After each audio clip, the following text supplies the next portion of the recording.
Hey everyone, and welcome to Almost Cancelled. I am Peter, that is Connor, and we are going to talk about The Gifted, Season 1, Episode 1. It's called Exposed, with a capital X. So, we'll start spoiler free as we normally do for first episodes, give you a sense if it's any good or not, and we'll give you a spoiler warning about halfway through before we go deep into details. And that's what we'll do. So this is a new XMen show. And by the way, I looked ahead, all of the titles of the episodes have a capital X in them somewhere. Of course they do.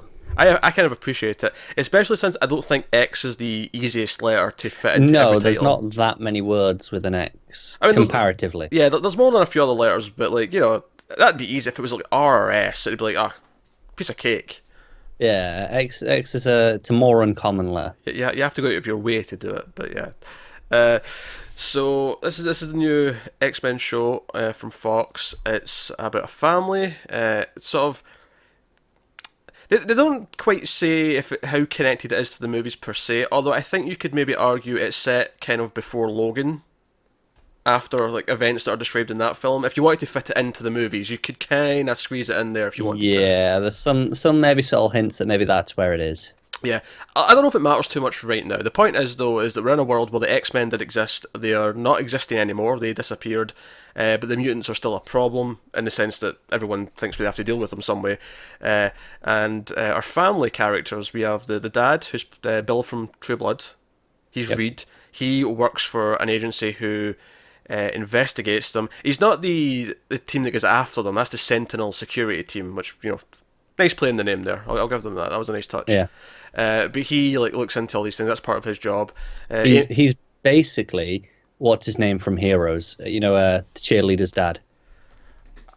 Kind of. He doesn't seem as vindictive as him, admittedly. He was a lot more cutthroat. Yeah. But yeah, But he's that role. I kind of see what you're going. It doesn't seem like he's hunting them in the same way, though. It seems like he deals with them once to bring them in, Yeah. kind of thing. That's true. Because I think that's one of the things with these characters is like he didn't. I thought he was going to be more villainous towards them to begin with before stuff went down, but he was actually kind of fair. Like he seemed to be trying to like be kind of civil about it the way he was going about it. Anyway, Well, I mean, he was a lawyer basically, right? yeah, he's kind of like a. Yeah, he's the lawyer who comes in and says, okay, we're going to get you legal aid, and this is what your options are, this is how serious things are.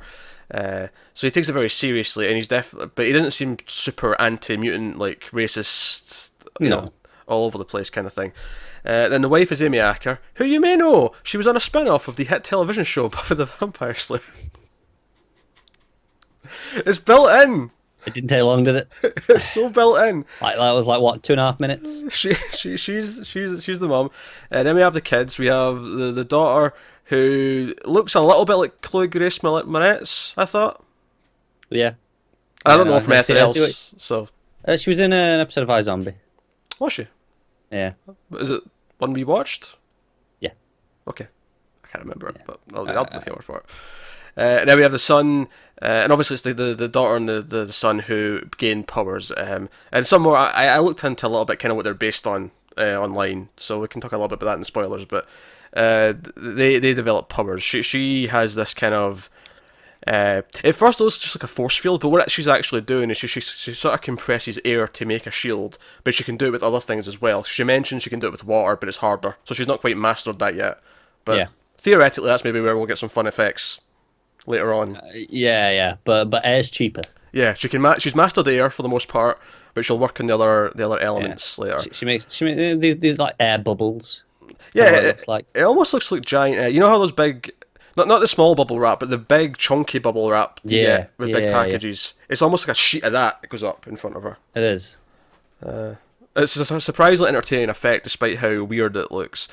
And then the sun, it's not as terribly clear right now exactly what his power is. It's very destructive. Yeah, At it the very seems to be, just telekinetic.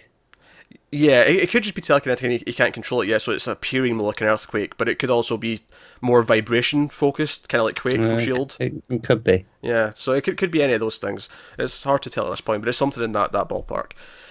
So they're your family, but then the other characters we have are the Mutant Underground, and they're like, because mutants are not officially outlawed, but they heavily regulate anyone who ever uses a power. They like make excuses to like detain them and do sort of things. So we have this Mutant Underground network.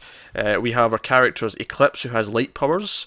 He can do blinding bright light to distract people. He can also use it as a laser. It seems like it burns. Yeah, so he's got that, and then we have Polaris, who I kept thinking of Dr. Polaris from DC when I was hearing the name. But she has magnetic powers, that kind of thing, and in the comics she's Magneto's daughter, as Connor told me right before we started. So that makes a lot of sense.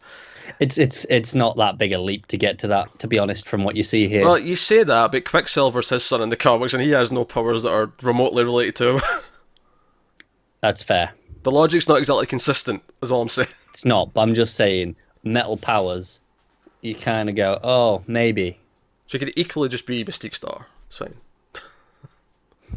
Given the rules that we've established with the X-Men, that they can just have different powers. Like, they can, yeah. So, whatever. So you've got her, you've got Blink, who of course was in one of the movies. Actually, she was in Days of Future Past, briefly. They actually made her really useful in that movie, but that's all she was. She was the one who could teleport them around by making portals. Yeah, but they did use it really creatively in battle. They did use it creatively. She just wasn't really a character. She was just more of a prop in terms of using it that way. So she's in this. She's kind of this first runaway. She's new to the network. She gets picked up at the start of the episode. So she's our exposition character who everyone has to explain to her what this place is and what's going on and that kind of thing. And then we have, what was the last guy? Thunderbird. He like touches the ground and he can I guess sense the vibrations around him, so he can hear things from a distance and sort of tell if people have been places and stuff, or something to that effect. Clearly, these are characters that we're not, for the most part, familiar with. I like the X-Men well enough, but I'm not like a super in-depth reader of them. As we mentioned, I thought of a DC character first when I heard Polaris, because I'm a DC guy. But so that's the setup of the show. But obviously, the kids get powers. Of course, the government or the Sentinel Army want them, so that forces the family to sort of change direction, go on the run, and of course they end up interconnecting with the mutant underground. That's kind of the whole premise of the show, and most of the first episode is just kind of setting all that up. Getting to that point, yeah. So which is normal for a first episode, though. Yeah, absolutely. So I guess I'll ask the question: did you enjoy the pilot for The Gifted? I'm mixed. Some stuff I do like a lot. Some stuff I was like, that's pretty ropey. Yeah, I would maybe go a touch more positive. I'll say I liked it. It does have pilotitis. There's some stuff that feels, as we always talk about the pilots, where they rush things to get things moving, to quickly set things up. And there was definitely a few moments where I was like, oh god, that was kind of forced. Or I think it never really did anything unexpected. Everything played kind of a little too by the book. Yeah. But there was moments that I did enjoy. There's characters that I do like, and I see potential. I would compare it almost to Agents of S.H.I.E.L.D. in a weird way, where I'm like, okay, this isn't great yet, but I see potential in here for future expansion. I think I can forgive a lot of the pilotitis problems because they are, typical things I expect in a first episode. It's so common even amongst the best of shows. Yeah. So I can forgive those. Some stuff that I was a little bit more concerned about was some of the acting, especially from the kids in the family. The guy Andy. The kid, yeah. Yeah. He was definitely the worst of the four in terms of the family. I think the problem with the parents is that I'm too used to them being different characters. Like I was expecting Bill to pop out his teeth at any point and and I bite think that's someone. I think it highlights the gap in because both of those are very good actors. Yeah, the parents, and it highlights the gulf between them when the kids just aren't up to scratch. I don't think. Yeah, I think when you have good actors, though, like you have these two parents who are good actors, I think it actually highlights some of the pilot problems, because they were very natural together, they felt very sweet, but then in the end of their introduction scene, the first time we see them, they're at like a school meeting because the kid's getting bullied, and at the end of the scene, they kind of awkwardly put in a little bit of extra "I love you" stuff to make it obvious. Oh, these are a loving, couple, a loving set of parents. And it wasn't necessary when you've got two good actors who are capable of showing that without that dialogue. Exactly, it wasn't necessary, and it felt forced and extra. And I'm like, I know these actors are good enough, and they're almost pulling this off, but that dialogue is actually just too on the nose to make it, work quite as well. What I did think was very good though is pretty much any time someone used their powers, I was having fun. I was impressed. I'm almost a little concerned that some of the effects won't hold up throughout the season.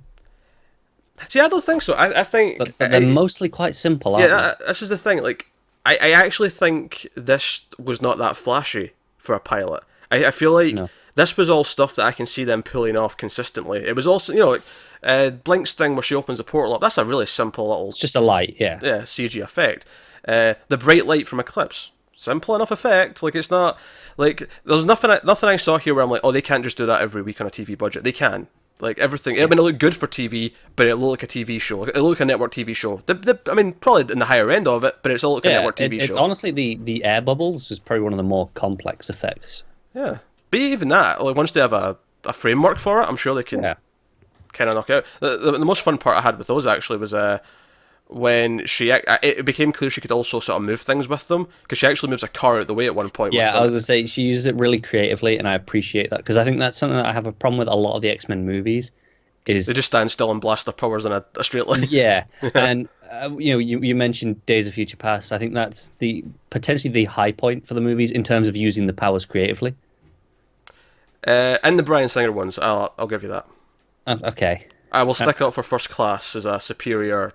It's a better movie, but I think, you know, just all the powers in combination, I still think comes together better in Days of Future Past. Okay. And those future scenes I'll give you. Yeah. And those future scenes I'll give you. Right. So, them here, it feels like, okay, they've looked at that and it's got, okay, we want to be creative with what we do. We don't want them just standing around, you know, shooting lasers. So, air bubbles. Yes, and I think most of that stuff was fun. Like, I think it opens with them chasing Blink. Like, you know, the police are chasing her. She's just escaped from a detention center, and another thing I really liked, because this kind of ties into the effect was quite good. But the other thing I really liked about this scene was the music. The music that kicks in as she uses her power for the first time. Not for herself, but for the show. We see it for the first time. The music that kicked in. Yeah, I thought it was quite good. And then there was some more ethereal stuff later on when the family was kind of sort of somber and contemplating things and existence. I do oddly think it was stronger at the start, and it kind of dipped a little bit more as it went on, as it was like sort of setting more stuff up. It got a little bit more standard. Yeah, because it kind of like, okay, we have to set up all these things, but I feel like once we do actually have things set up, I can see it getting, finding its footing, getting into a groove where, okay, it knows where it's become, and it can work with these things. I feel like I'm intrigued to know what the show actually is, because, okay, I know what the premise is, and I get, okay, what at least one of the, or two of the plot threads are going to be ongoing, but I don't know how this is going to play episode to episode. It seems like it'll be fairly serialized, just given... I think it has to be, given what we've seen from here. where they've set it up. But yeah, so so that's what works and what doesn't work in it, and the overall result is kind of like, okay, good, but it does have some flaws, but a lot of those could just be pilot. Some of them might be longer lasting, but it does feel like one of those network shows where I can kind of see it. You know, this could be the sort of thing, if it survives to season 2, I could see season 2 like, okay, we've laid the groundwork, now we get to actually really do something with it. Yeah, I will give it credit as well. I like that it's really playing with the mythology. It's like, okay, this is an X-Men show. We're gonna, you know, it doesn't shy away from mentioning the X-Men at all, but it doesn't overuse it. Yeah. And likewise with the usual sort of themes and the messaging behind X-Men, it uses those. A couple of times it's a little bit too on the nose. Yeah, there was one in particular that was a bit heavy. Yeah, when the daughter's like, I tried to tell you, mother, about who I really was, and it's like, okay, we get it, right? This is like coming out of the closet. We get it. Yeah, but it was so clunky. It was very, very on the nose. But I do like that it's playing with those things, because X-Men should play with those things. It should do that, yeah. Yeah. So we'll give a spoiler warning, and we'll dive into actual plot points and stuff and all that kind of thing. As far as characters I like right now, I quite like Blink. Partly because of power skill, but partly because when she does that little demonstration to say, okay, I can't just make a portal to anywhere, because if I've never been where I'm going, it can be dangerous because we might land in the middle of a wall and that'll cut us in half. And she demonstrates it with this little toy, the dog's toy. And then right after she does it, the guy's like, that was his favourite toy. He's like, oh, my bad. And I do have a question about the end of the episode. So she says, you know, if it's somewhere she's been, she's okay. At the end of the episode, they're trying to get her to teleport back to the base. Is that what they're doing? I thought it was. Or why not? Why wouldn't she? I don't think she... I may be wrong on this, but I don't think she can just teleport over that at any distance. I think there's like a limit to Right. Okay. Maybe then. I think so. Because that didn't seem to be where she went. Because what I got from that ending when they were teleporting away, she's like, no, we can't do that. It's too dangerous. But it doesn't matter. We're going to die anyway. Just do it, and we'll take the risk. Yeah. No, I get you. I was wondering, why didn't she just teleport to the base like straight away? Why was she going, no, I have to see it? Like, I was a little bit confused. Yeah, I think there may just be like a distance limitation. She can't just teleport to the other side of the planet. I think it has to be within. That was not communicated effectively then. Well, I'm just guessing that. I don't actually know. But right. I'm assuming that's the case, because otherwise, why wouldn't she just teleport back to the base every time? Yeah, that's what question. I don't know. That'd be the easy option, but like that would be far too easy. Like you have to limit her powers a little bit, I think, in that sense. Yeah, that's fair. But yeah, no. So that's her relationship with the dog. As weird as that sounds, it's probably the most touching. And because as the guy, because he gets a phone call, and it's the old XMen animated show, the theme that's the ring tune. Very nice. As he gets the phone call, you just see her in the background, sort of petting the dog, and being like, "I'm sorry, I'm sorry, dog." Yeah, she felt well bad about that toy. Yeah, and she tapes it up later. But I think I like that more than some of the rest of the character introductions, because they were more devoted to the actual plot of what the show's going to be focusing on for the next while. It was more heavy plot stuff, whereas that's a little character beat. This is just telling us what she's like, rather than, oh, then we have the government chasing after us because, kids are mutants. Yeah, no, definitely agree with that. I think Polaris had some problems with on that side. She's introduced at the start. It's like, okay, I get what she's doing here, and they have that scene where she's, they've got her captured, and she just kind of goes, "Hey, I can kill you if I want to kill you." And it's like, okay, but I'm not really getting who she is beyond putting on this, badass front. Yeah, I guess she's angry, but that's about it. Yeah, that's about it. I do like the effect though, because what's his face? Eclipse gets shot at one point when she gets captured, and I do like that when he gets shot, there's light comes from within. Like it's the idea that he's got this blinding white light in his body at all times, so when he gets shot or cut, light comes out of it. I thought that was a really cool touch. It was nice. It was just it's a really interesting visual, which it's nice to see. So. I'll tell you one thing that I did have a problem with. I thought the bullies, because the son's getting bullied, and that's because he sneaks off to go to the high school dance with his big sister, who I did like their banter between each other a little bit, as much as his acting was kind of letting down a little touch. When they go to the dance together, like, he cracks a little joke, "Don't get pregnant," and it feels kind of like, okay, right, they care about each other, but they're still brother and sister. See, this is always my problem with network TV shows. Siblings argue more than this. Oh, it's just not natural to me. To be fair, they do argue quite a bit in the episode as well. Yeah, but they argue later on about like actual things to argue about. This here, it's like, oh, I'll go to the dance with my sister. I don't buy it. Just feels wrong. Yeah, but you're kind of ignoring the build up to it. Like he clearly points out that he's basically grounded all the time because he keeps getting out of trouble. He just wants out of the house. Yeah. Like there's context. It's not just. Yeah. Because when you say it like that, I just want to go to the dance with his sister. That sounds weird. It does sound weird like that. No, that's true. Right. But there is context. He just wants out the house, and then he just kind of pisses off and leaves her alone once he gets there. But then he's bully shop, and the bullies they were really bad actors as well. I thought it was just typical torment bullshit that just didn't feel real. I think that's why the scene of him getting his powers felt so flat for me, because I think he's not a great actor. I think he's one of the weakest out of the main cast. And then you have these bullies who are also really quite weak, and the whole thing was just like, okay, I'm not enjoying watching this, even though I like what's actually happening. Once I actually went down, I liked the system, because I like the system more than him, definitely, and her using her powers to stop, because we didn't know what her power was at that point. They hinted earlier on in the breakfast scene or whatever it was that like she's a mutant already, like she knows, like she's getting defensive when the brother's saying shit about mutants, and you can like, oh, she's already got powers, and I like that. I like that she's already had them for a couple of years. It gives them a nice dynamic rather than them just both having triggered powers at the same time and kind of thing. Because she does have that. She has this person who knows, and I like that she's going to try and teach him to control it.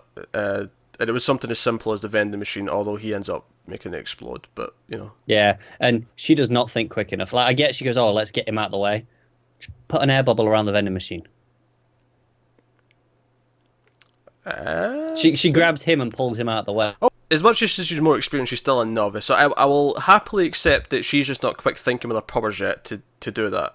That said, No. my favourite use, my favourite visual use of her powers was pushing the car away when when they were getting out of the house. But It's cool. my actual favourite use of her powers, though, just on a pure simple level, is when they're stealing the guy's truck when they have to get away quickly with a different car, and all she does is just block him with a bubble, and he's just like, "Wait, what the hell?"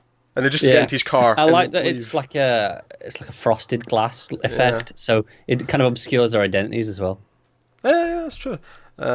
But I just like that he's just stopped and he can't do anything about it, and it just goes away after they drive off, and he's like, "What the hell? I'm a truck." Yeah. I like the simplicity of it. No. I think she's probably my favorite in terms of power set because I think it's different. Yeah, I think her, Blink, and Eclipse all have interesting powers. I like all their powers. If I'm going to keep picking on some of the acting, obviously he's number one problem. The second problem with the acting, I would say, is probably Thunderbird. I think he feels like he belongs in like a Twilight movie or something like that, or what's that show that they did based on another one, Shadowhunters? He feels like he belongs in that. Sorry, that show based on the other one. I was really hoping you weren't expecting me to guess what you were on about. I can't remember there. what that was called. It was one of those stupid movies where it had like a colon and a second title, even though it was the first Mortal movie. Instruments. City of Bones. That was it. Mortal Aye. Instruments, the City of Bones. There we go. Yeah, he looked like he belonged in that. He looked too pretty to be this character he was meant to be. I mean, to be fair, they're all ridiculously attractive. That's network TV in a nutshell, though. Isn't It felt weird because they're all meant to be the underground. They're in the shadows and whatnot. But yeah, they're all so goddamn attractive. Yep.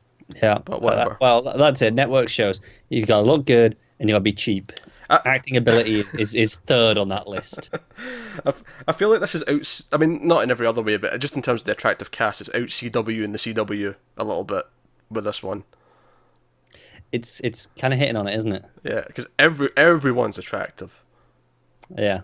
It's even Stan Lee was looking quite pimping in his little cameo. He comes walking out of that bar. Which, by the way, the bar, the lights were broken. There was just the X was working on the first word. Little touch. And then when they go in the bar, there's a painting of a Wolverine. There's some of these where I'm like, I see it and I groan, and then I go, but I love it anyway. Yeah, I'm okay with the little references.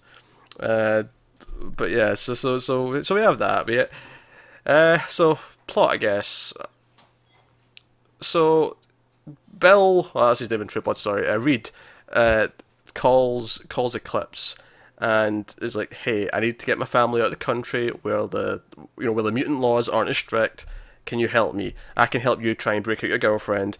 And that's the one time we seen him interact with her as well, of course, is he went to visit her in the cell. And he went in, and again, like I said earlier, he was very fair. He didn't seem like he was being overly vindictive, which I think was a good starting place for him, because I think it would maybe be too easy to just make him a villain. Yeah, it'd be too on the nose for him to be this asshole. Whereas, and my cats are knocking things over in other rooms, but whereas he's more kind of reasonable, even if he is kind of veering on that side because that's his job, but he is more reasonable. Yeah. So you don't necessarily completely don't believe him when he completely flips as soon as he finds out his kids are being... Because he knows how serious it is, because when he hears, like, oh, it's the Sentinel crew who showed up at the house, oh crap, this is bad. Whenever they get involved, the people just disappear. Like, he knows how serious it is. Yeah, because the wife's like, hey, you're friends with the DA, maybe you can pull some strings. And he's like, that ain't doing nothing here. No, they're basically... way above them. Yeah, they're basically on a way to a concentration camp. We need to leave. We need to go. He doesn't say that, but that's what you get from the way he's acting. Yeah. And so he sets this up. It's obviously naturally tense. But at the end of the episode, like I do appreciate, as much as it has pilotitis in a lot of ways, I don't think it forces the plot too far along, though, because I feel like it ends at a point where I'm like, oh, I think some pilots would have ended like later than this. Like they would have gotten through that plot point. Saying. Yeah. Whereas this ended on a sort of cliffhanger where I'm like, okay, any other pilot would go for like another 30%. Not in more runtime necessarily, but just in more plot. So they'd squeeze more in to get us in a more sort of neat place. Whereas this ends very suddenly in an interesting place. Whereas like, because I think all seasons, because earlier on you're thinking, okay, so we're going to follow Polaris inside the system whilst everyone else on the outside. And we're going to try and break her out whilst we're also helping the family. But then the end twists it because, they come after them with these Sentinel bot things, these spider robots that, they try and... Pretty cool. They're pretty cool. They deal with their powers. The kid, of course, tries to focus, and he eventually is able to just explode them with his mind. So it seems like he's going to be useful, if nothing else. But they run away, and it's the dad, it's Reed, who gets shot. Not fatally. I'm sure he's a main member of the cast. He's good. It didn't look that bad. No. But he gets left behind when they all go through Blink's portal.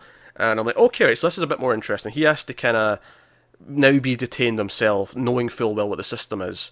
And he was also the one who was going to give them information as to where and how to get to Polaris. So, and it also gives the family a reason to not leave immediately, because before they were just going to go to Mexico.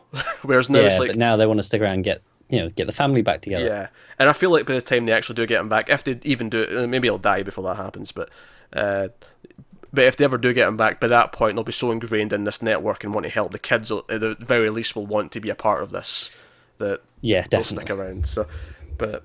yeah, so it's at least an interesting place. It kind of spins it away slightly from what we... As much as I said earlier, it never really does anything unexpected. I suppose the one point against that would be the ending. It ends before you think it will. Yeah, it flips the tables a little bit at the end. But the rest of it, every character doesn't have any sort of twist. They just kind of... They are what they say in the tin immediately. Yeah, and that's not the worst thing. It's like, okay, it's just like, okay, this is what this show is. Oh yeah. So don't be expecting any crazy twists, and that's okay. It's just it makes a mildly less interesting pilot by its nature. Yeah, I think it's maybe just a case of, because they have to rush some of the introductions because it's a network pilot. Instead, because it's not like you have to have a twist. I really shouldn't have used that word. That's not really what I meant. It's more... They never introduced anything and subverted it. They never gave someone time to sort of like, okay, so who is this person? What are they? Let's discover it. It was just, no, let's blatantly say in about 10 seconds who we are. I think part of that problem is so many characters. Yeah, that's fair. There's a lot of characters. Because there is a lot, because you've got, you got a family. Because often in a pilot you'd have like, okay, the family and then one other character outside the family, or maybe, and that would be what you'd focus on. I think what maybe the idea to fix this would have been for me would be to have the episode focus either just on the family or just on the mutants. Yeah.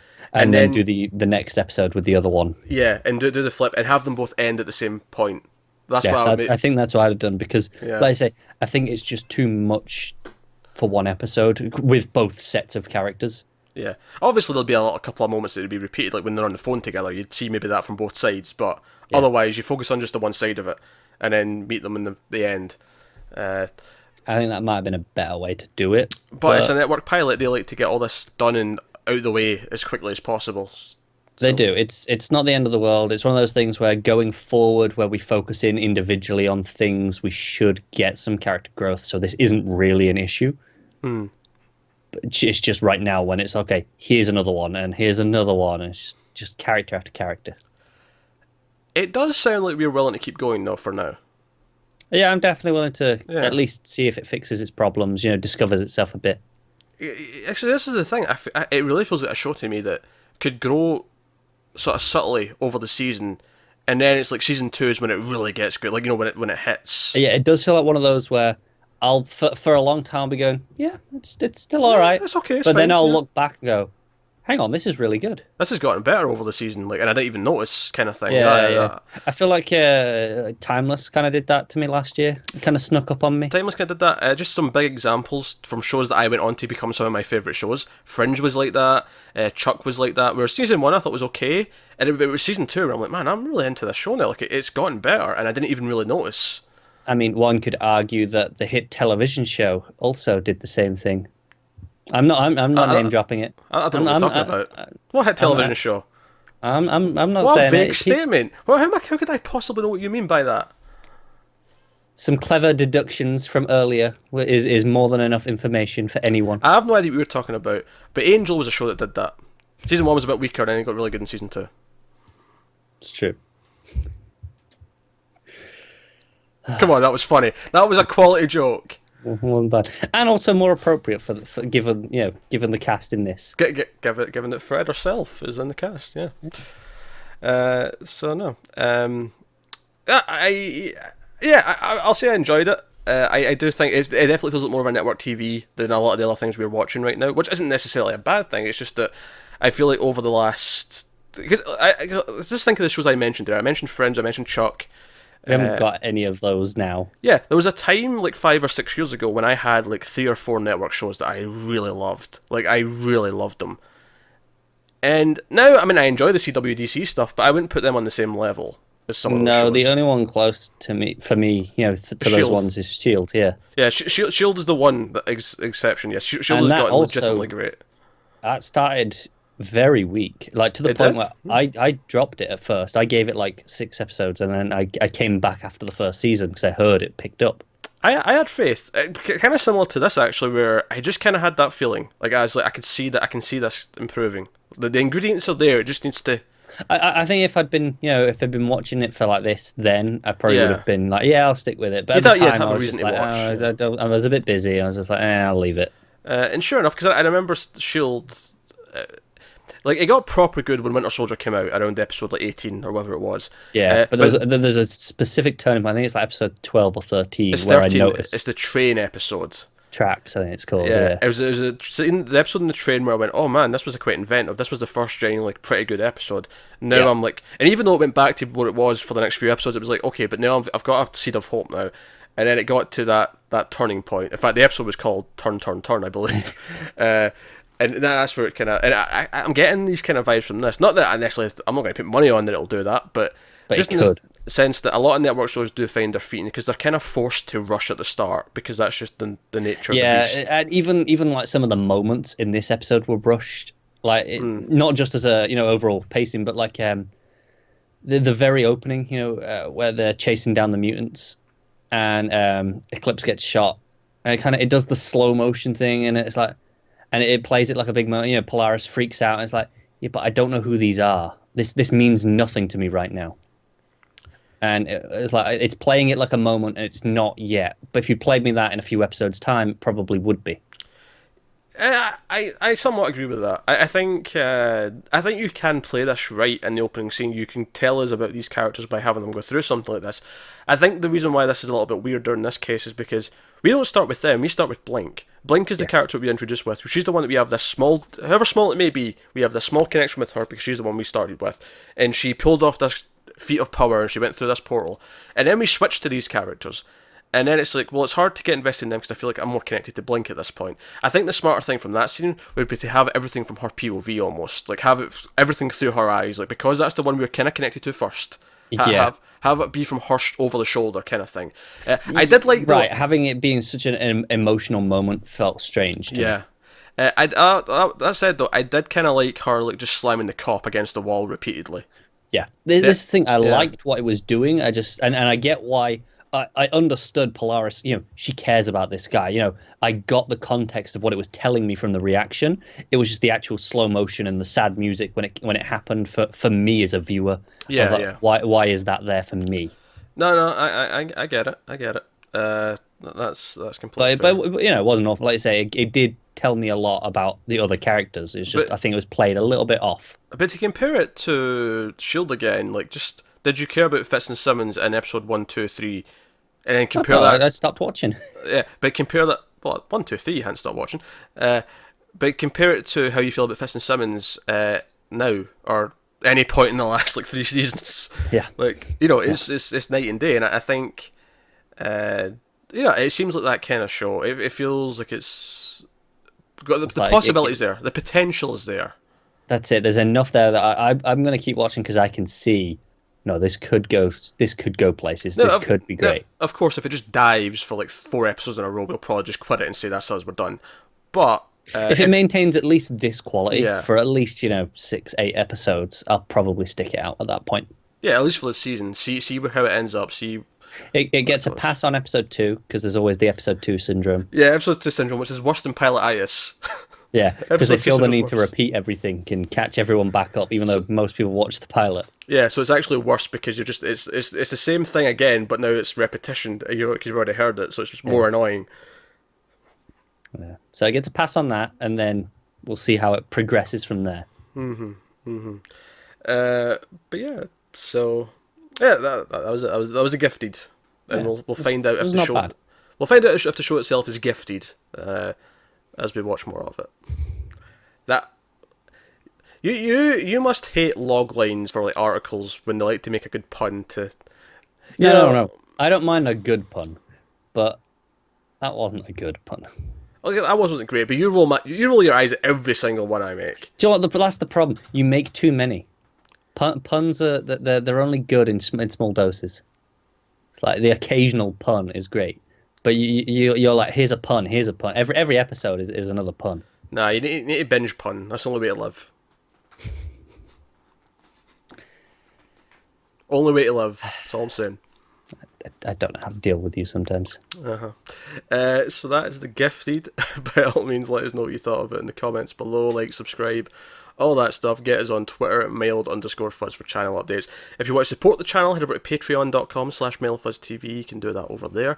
But otherwise, that is us. So thank you once again for watching. Keep watching TV. We'll see you next time. Have you got any vanilla?